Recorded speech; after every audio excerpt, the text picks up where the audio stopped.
Logikanya Gibran Ada yang tidak menjadi bisa pertanyaan mencalonkan kita, diri apakah sebagai Gibran cawapres. dapat mencalonkan diri sebagai calon wakil presiden Republik Indonesia pada periode ini berdasarkan putusan MK Senin kemarin? Mari kita cek. Pemohon yang mengajukan uji materi kemarin adalah seorang mahasiswa di Solo. Jadi seorang mahasiswa dan bukan seorang pejabat. Sesuai dengan ketentuan pasal 51 Undang-Undang Mahkamah Konstitusi menyatakan bahwa pemohon adalah pihak yang haknya dan atau hak konstitusionalnya dirugikan dengan ketentuan undang-undang ini. Mari kita cek. Pemohon adalah seorang mahasiswa yang belum berumur 40. Jika untuk menjadi presiden dan wakil presiden harus berumur 40, tentu merugikan kepentingannya. Dan itu masuk di akal. Tetapi kalau pemohon menyatakan dengan umur 40 akan merugikan kepala daerah yang sedang dan telah menjabat kepala daerah, itu bukan kerugian bagi dia, tetapi kerugian bagi orang lain yang tidak ada kaitannya dia sebagai pemohon. Oleh karena itu, putusan MK kemarin bertentangan dengan pasal 51 Undang-Undang Mahkamah Konstitusi. Itu satu. Yang kedua, uji materi adalah terhadap undang-undang dan undang-undang dasar. Jika undang-undang ini bertentangan dengan undang-undang dasar, maka dapat dinyatakan tidak berlaku atau tidak sah. Bukan menambah frasa. Yang terjadi di Mahkamah Konstitusi kemarin adalah penambahan frasa kata kepala daerah yang sedang dan telah menjabat.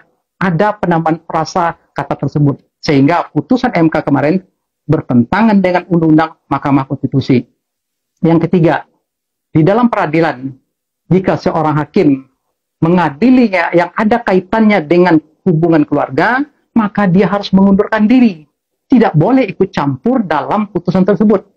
Dan faktanya adalah Ketua Mahkamah Konstitusi yang notabene adalah paman dari Gibran ini ikut dalam rapat putusan tersebut. Sehingga ini bertentangan atau melanggar kode etik sebagai seorang hakim.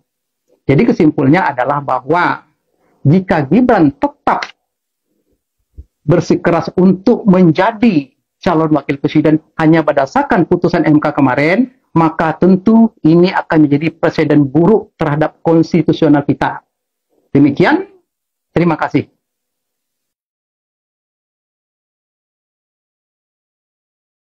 Apakah orang-orang yang sudah menggunakan kekuasaan dengan cara-cara yang kotor patut dipilih atau enggak? Kita harus sambut putusan ini dengan minta Pak Anwar Usman mundur. Seorang Anwar Usman kalau belum juga mundur, dia diam saja di kantornya. Nggak tahu lah nanti apa yang akan dilakukan. Jadi seperti makan gaji buta. Undang-Undang Kekuasaan Kehakiman pun bilang bahwa di pasal 17 itu, hakim yang punya benturan kepentingan harus mundur. Kalau hakimnya tidak mundur, maka putusan batal. Tidak legitimate dan cacat hukum. Cacat putusan 90. Karena logika hukumnya itu tadi, putusan yang dibuat dengan cara yang sebenarnya melanggar kaidah hukum bisa dipastikan outputnya juga salah gitu. Dan itu dinyatakan juga dalam putusan MK-MK. Ada intervensi kekuasaan. Siapa yang punya kepentingan? Kan benturan kepentingan tadi jelas. Gibran yang ayahnya adalah seorang presiden dengan MK, dengan Anwar Usman, pamannya. Assalamualaikum saudaraku, ini saya dengan Dr. Muhammad Taufik SHMH. Saya mau wawancara soal putusan Mahkamah Konstitusi yang memberi karpet merah kepada anak sulung Jokowi, Gibran Rakabuming, yang saat ini menjadi wali kota Solo. Nah, ini ada beberapa temuan dari Mas Taufik tentang putusan Mahkamah Konstitusi itu yang konon tidak bisa dieksekusi. Gimana Mas ceritanya Mas? Pertama, struktur gugatan itu harus jelas. Kenapa harus jelas? Jadi menyebut legal standing. Legal standing itu dimulai dari orang itu punya hubungan hukum tidak dengan gugatan itu. Kemudian yang kedua, nama dia siapa, alamat, asal, dan yang berikutnya itu yang dia tuntut atau dia mohon itu apa. Nah, kalau kita bicara dari tiga hal itu dimulai dari statusnya dulu, dia akan menyebut di situ mahasiswa, ya. Tetapi ada yang salah. Masa sih saya mahasiswa tidak tahu nama perguruan tinggi saya? Di situ dia menyebut mahasiswa Universitas Negeri Surakarta. Saya beritahu di Surakarta ini hanya ada Universitas Negeri itu tahun 50, namanya IKIP Negeri. Sesudah berdirinya UNS, ya dengan Kepres nomor 22 tahun 82 itu ditetapkanlah nama Universitas Negeri Surakarta yang disingkat UNS menjadi Universitas 11 Maret. Jadi UNS saja yang negeri itu tidak pernah mencantumkan dirinya Universitas Negeri, cuma Universitas 11 Maret. UNS itu awalnya singkatan dari Universitas Negeri, tapi dengan kepres tadi disebutnya sebagai Universitas 11 Maret. Nah, pertanyaannya kalau kita bicara bahwa tadi di awal saya sebut gugatan itu harus jelas identitasnya, tujuannya dan sebagainya. Nah, jadi pertanyaan, apakah benar gugatan ini dibuat oleh Almas? Almas Tokau Biru. Ya, Almas Toka Biru. Pertanyaan yang pertama, kalau dia menyatakan legal standingnya sebagai mahasiswa pengagum siapa Gibran Raka Buming dan dia menganggap token inspiratif, silakan, itu kan hak subjektif. Tetapi norma objektifnya di dalam gugatan dia harus jelas menyebut dia itu siapa. Sampai hari ini tidak ada Universitas Negeri Surakarta. Satu-satunya negeri itu UNS. Itu pun singkatannya bukan Universitas Negeri Surakarta, tapi Universitas 11 Maret. Ya, sejak tahun 82 ditetapkan namanya menjadi Universitas 11 Maret. Jadi nggak bisa ngarang-ngarang. Kalau dia Universitas Surakarta menyebut Universitas Negeri Surakarta, hanya ada dua itu buat TikToker semua. Satu, itu bukan dia yang membuat. Ya, dia artinya kalau di dalam bahasa hukum perusahaan namanya strawman, orang yang cuma disuruh-suruh. Ya, terbukti apa? Masa saya mahasiswa UNSA salah menyebut identitas saya, mahasiswa Negeri Surakarta, nggak ada. Jadi kalau kita kembali yang namanya putusan pengadilan itu bisa dieksekusi kalau antara subjek hukum, kemudian permohonan dan putusan itu mengerucut. Nah, ini kan tidak mengerucut. Benar putusannya mengatakan di maksimal umur 40 atau sudah pernah menjabat di pemerintahan. Nah, sekarang kita menganalisa bahasanya pun itu juga bukan bahasa hukum.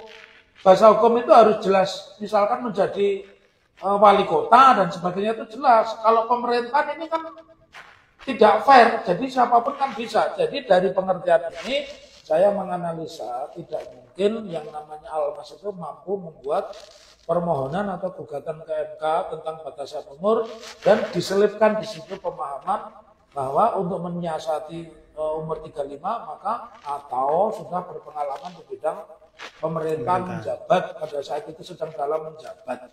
Dari fakta-fakta ini, hukum itu pengertiannya cuma satu, hukum itu memberikan kepastian. Ini tidak memberikan kepastian gitu. Jadi walaupun apa namanya Almas, anaknya Bu Yamin. Bu Yamin itu dulu tidurnya di tempat saya waktu masih mahasiswa, dia belum lulus karena saya waktu itu anggota DPR termuda ya. Dan saya meyakini ini bagian dari sebuah skenario karena terbukti yang namanya BP Bambang Pacul 29 September sudah membuat siaran akan ada perkara baru yang mempersoalkan tentang pejabat wali kota atau wakil wali kota atau wakil gubernur dia bisa nyalon. Jadi dari fakta-fakta ini ada 3 yang terpenting. Secara subjektif mungkin dia penggugatnya, tetapi secara norma dia tidak memiliki kemampuan. Nah, itu yang kedua. Yang ketiga, untuk menguji kualitasnya kenapa dia sampai salah menyebut sekolahnya, ya sebaiknya dibawa aja ke acara ruang publik. Ya misalkan acara ruang publik itu misalkan Mata Najwa, Kick Andy. Apa? Kick Andy. Kick Andy atau Karni Ilyas. Ya. Karni Ilyas, mereka ini orang yang sudah punya reputasi. Nanti ditanya akan ketahuan itu yang jawab dia atau tidak. Tapi kalau lihat dari gestur sama bentuk tubuhnya saja, itu jasnya aja bukan jas dia, jasnya kegedean gitu. Jadi dari fakta-fakta itu, dia ini istilahnya hanya orang yang disuruh dan sudah didesain. Karena hanya satu-satunya pintu untuk masuk ini adalah belum umur 40, tapi sudah pernah menjabat. Nah. Terus itu Mas, ya itu kan disebutkan Universitas Negeri Surakarta dalam kurung UNSA. Nah, itu kan kesalahan yang fatal. Itu bisa nggak itu mencatut. Atau bisa juga itu menyebar hoax ya. Tergantung siapa, karena tidak ada. UNSA itu singkatannya semua orang tahu Universitas Surakarta dan nggak ada kata-kata negeri. Itu bisa nggak diralat Mas, oleh Mahkamah Konstitusi? Tidak bisa. Sekali putusan dijalankan itu satu erga omnes, berlaku semua orang. Yang kedua memiliki asas fiksi hukum. Jadi sebuah putusan yang dibacakan di depan sidang itu sudah dianggap semua umum tahu, nggak bisa, rusak nanti mas. Oh, iya. Jadi kalau sebuah